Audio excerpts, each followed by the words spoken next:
एमती दही पानी दे कटक दहीबरार इज्जत तले पकाउछन्। तो सकाल सकाल रेडी मुझे स्टोर को जीवी बाहर को आम साइर मूर्ति देखली जोटा कि गणेश मूर्ति अधा बनाई सारे आपण मानकर बना हुए ना किना ही आसे प्लीज कमेंट्स रे कहबे। हमर फेस्टिवल टाइम रे पूजा टाइम रे 12 घंटा ड्यूटी हुए जोटा कि 9 रू 9 तो संध्या बेले किछि खाइବାକୁ पड़े नले बहुत जोरे भोक लागे। तो आमे संध्या बेले जाइतलु एबे गुपचुप खाइया पई आ गुपचुप खाइ साला बेले सुखा पुरी को माने मागी खाओ जदी न दियंदी तो तापर आमे दहीबरा खाइतलु आ दहीबराटा खाइବାକୁ बहुत बढ़िया थिला। एटा मतलब आलूदम वाला दहीबरा नु घुगनी चाट वाला जो दहीबरा सेटा थिला आ दहीबरा खाइବାକୁ बढ़िया थिला किंतु दही पानी पूरा पानी माने दही पानी कम मते तेल पानी अधिक देखा जाउतला। आपण मानु कोन लागुची दही पानी देखै प्लीज कमेंट्स रे कहबे।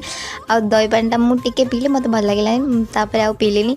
तो जहाँ भी मुझे खाए ड्रेस रे न पकेला पर्यंत खाଇବା शांति हुए तो ड्रेस रे पकेले धोइली ताको पेट शांति कर सारा पानी पीकी चलो स्टोर को जीवा। आपण मन सहित देखा नेक्स्ट ब्लॉग।